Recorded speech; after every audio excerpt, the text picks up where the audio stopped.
Mass TV நேயர்கள் அனைவருக்கும் அழகிய காலை வணக்கம். ஒரு வயசான கப்புள், ஒரு தெரு, அதன் தெருவில் வந்து பக்கத்து பக்கத்து வீடு. ஒரு வயசான கப்புள் ஒரு வீட்டில் வாழ்ந்துட்டுருக்காங்க. இன்னொரு கப்புளில் வந்து அப்போ தான் திருமண வாழ்க்கையை துவங்கின ஒரு இளம் தம்பதி குடி வராங்க. இந்த இளம் தம்பதி எப்படின்னு பார்த்தீங்கன்னா 2 பேருமே வேலைக்கு போகிறவங்க. அதுவும் வந்து கார்ப்பரேட் கம்பெனியில் வேலை செய்கிறாங்க. அதனால் ரொம்ப பிஸியாக இருப்பாங்க.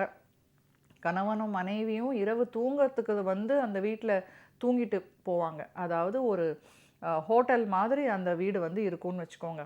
ஏன்னா காலையில் அவசர அவசரமாக ஏதோ ஒன்றத்தை சமைச்சிட்டு அவங்க கிளம்பி போகிற டைமை பொறுத்து கிளம்பி ஓடி போயிடுவாங்க. திரும்பி தூங்குறதுக்கு தான் வருவாங்க, தூங்குவாங்க. வீக்கெண்ட்ஸ் மட்டும்தான் அவங்களுக்கு கிடைக்கும். அந்த வீக்கெண்ட்ஸ்லேயும் இந்த ஒர்க் ஃப்ரம் ஹோம் அப்படிங்கிற வேலையெல்லாம் இல்லாமல் இருந்ததுன்னா அவங்க கொஞ்சம் ரிலாக்ஸ்டாக உட்காருவாங்க. அப்போது ஒரு நாள் அப்படி உட்காரும்போது பக்கத்து வீட்டிலேருந்து ஏதோ சிரிப்பு கேட்குது இவங்களுக்கு. அப்போ தான் இவங்க பார்க்குறாங்க, பக்கத்து வீட்டில் யார் இருக்கான்னு பார்த்தா ஒரு வயசான தம்பதி. அவங்க வாசலில் தோட்டத்துக்கிட்ட வந்து நின்று ஏதோ 2 பேரும் சிரித்து பேசிகிட்டு இருக்காங்க, அந்த பாட்டியும் தாத்தாவும். இவங்களுக்கு ஒரே ஆச்சரியமாக இருக்குது. என்ன இப்படி சிரிச்சிட்டு இருக்காங்க, வீட்டில் வேற யாராவது இருப்பாங்களோ அப்படின்னு பார்த்தா யாரும் இல்லை. இந்த தம்பதி அப்படியே வந்து, ஹலோ அங்கிள், நாங்கள் இங்கே புதுசாக குடி வந்திருக்கோம் அப்படின்னு மெதுவாக பேச துவங்க, அந்த வயசான தம்பதி வாங்க காஃபி குடிக்கலாம் வாங்க அப்படின்னு கூப்பிட, இவங்க போய் அவங்க வீட்டில் உட்காந்து காஃபி குடிக்கிறது அப்படின்னு இது ஒரு ரொட்டீனாகவே மாறிடுச்சு. அதாவது ஒவ்வொரு ஞாயிற்றுக்கிழமை மாலையும் கரெக்டாக ஒரு 4-5 மணிக்கு அந்த தம்பதி காஃபி குடிக்கிற நேரம் இவங்க கரெக்டாக போய் இவங்களும் சேர்ந்து காஃபி குடிப்பாங்க.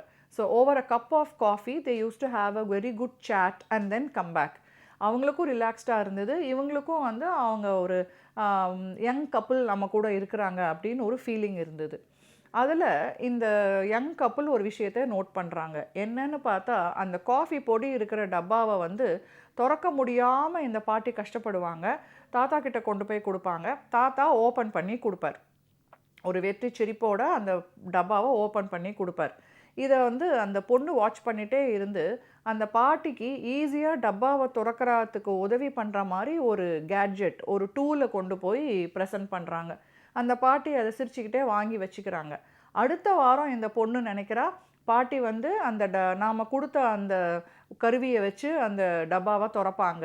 ஆனால் திரும்பவும் பாட்டி வந்து தாத்தா கிட்ட போய் டப்பாவை திறக்க சொல்கிறா. அப்போ தாத்தா வந்து டப்பாவை திறந்து கொடுக்குறார். இந்த பொண்ணுக்கு ஒன்றும் புரியல. பின்னாடியே கிச்சனுக்கு வரா. ஆண்டி, நான் ஒரு கருவி கொடுத்தனே, அந்த கருவியை நீங்கள் யூஸ் பண்ணி திறக்கலையா டப்பாவை? அப்போ பாட்டி வந்து, ஏம்மா இதில் ஒரு பெரிய விஷயம் இருக்குது, என்னன்னு சொல்கிறேன். டப்பா திறக்கிறதுல என்ன ஆண்டி பெரிய விஷயம்? இங்கே பாரு ராஜாத்தி, இந்த டப்பாவை என்னால் திறக்க முடியாமல் இல்லை, நான் தானே இதை மூடுறேன். திரும்ப இதை திறக்க முடியாதா என்னால்? நான் திறந்துடுவேன். ஆனால் அங்கிள்கிட்ட இதை நான் கொண்டு போய் கொடுத்து திறக்க சொல்லும்போது அங்கிள் ஒரு வெற்றி சிரிப்போடு அந்த டப்பாவை திறந்து கொடுப்பார். That is he feels he is very strong and I am depend on him. இந்த வீட்டில் அவர் இன்னும் பலசாலியாக ஆரோக்கியமாக இருக்கார். நான் வந்து அவரை டிபெண்ட் பண்ணி இருக்கேன். எனக்கு ஒரு பிரச்சனை அப்படின்னா அவரு தான் வந்து முன்னாடி நின்று அதை தீர்த்து வைக்கிறாரு. அவருடைய நிழலில் அவர் பின்னாடி அவருக்கு அடங்கி நான் இருக்கேன் அப்படின்னு அவருக்கு ஒரு சைக்கலாஜிக்கல் ஃபீலிங், ஒரு எமோஷ்னல் பூஸ்ட். இதனால் என்ன ஆகும்? அவருக்கு வயசாயிடுச்சுமா, முன்ன மாதிரி அவருக்கு பலம் இல்லை. ஆனால் அவர் இதெல்லாம் ஃபீல் பண்ணி துவண்டு போயிடக்கூடாது. மனசளவில் அவர் தைரியமாக இருக்கும்போது, பாசிட்டிவான ஃபீலிங்ஸ் வரும்போது அவர் இன்னும் ஆரோக்கியமாக இருப்பார் அப்படின்னு பாட்டி சொல்கிறாங்க. இந்த காலத்து பெண்கள் என்ன நினைக்கிறாங்க? நான் சம்பாதிக்கிறேன், அவனும் சம்பாதிக்கிறான். அவனும்னா புருஷன்தான், வேற யார்? அவனும் சம்பாதிக்கிறான். அப்புறம் எதுக்கு நான் அவனை வந்து இது பண்ணணும், அவனை நம்பி இருக்கணும்? அவன் தேவையில்லை. அவனுக்கு வேணா அவன் சமைச்சிக்கிட்டோம், அவனுக்கு வேணா அவன் பார்த்துக்கிட்டோம். நான் என் வேலையை பார்த்துட்டு போகிறேன். என் ஆஃபீஸ் டைமிங் இப்படி இருக்குது, என் வேலை பலு இப்படி இருக்குது. இப்படி பிரித்து பார்க்க ஆரம்பித்து அவன் இவன் ஏகவசனத்தில் பேசி கல்யாணம் அப்படிங்கிற அந்த புனிதமான பந்தத்தையே விட்டுடுறாங்க. இப்போ இந்த பாட்டி தாத்தாவுக்கு அடங்கி நடக்கிறதுனாலையோ டிபெண்ட்டாக இருக்கிறதுனாலையோ பாட்டி ஒன்றும் குறைஞ்சி போல. தாத்தாவுக்கும் நல்லா தெரியும் இந்த டப்பாவை அவளுக்கு திறக்க முடியும், ஆனால் என்ன பூஸ்ட் பண்ணுறதுக்காக தான் பாட்டி இந்த வேலையை பண்ணுறா. எனக்கு அடங்கி நடக்கிற மாதிரி அவள் வந்து நீங்கள் இதை கொஞ்சம் திறந்து கொடுங்கங்க, என்னால் முடியலன்னு அவள் சொல்கிறான்னு தாத்தாவுக்கு நல்லா தெரியும். மனைவி இந்த மாதிரி தனக்கு முக்கியத்துவம் கொடுக்குறா, தனக்காக விட்டு கொடுக்குறான்னு அந்த தாட்டை புருஷனுக்கு கொடுக்கும்போது அதுவே ஒரு பூஸ்ட் ஆகும். அந்த தாட்டே மனைவி மேலே ஒரு மரியாதை கலந்த அன்பு காதல்லாம் கொடுக்கறதுக்கு வாய்ப்பாகும். இந்த மாதிரி ஒரு பரஸ்பர புரிதல் ஒட்டுதலுக்கு பேரு தான் தாம்பத்தியம். It is not about the physical relationship. It is something more than that. It is more connected to the emotions, the psychology of living together, living happily together. இப்போ நிறைய கப்புள்ஸ் லிவிங் டுகெதராக இருக்காங்க, தாலி கட்டிட்டும் லிவிங் டுகெதராக இருக்காங்க. ஆனால் happily இருக்காங்களா?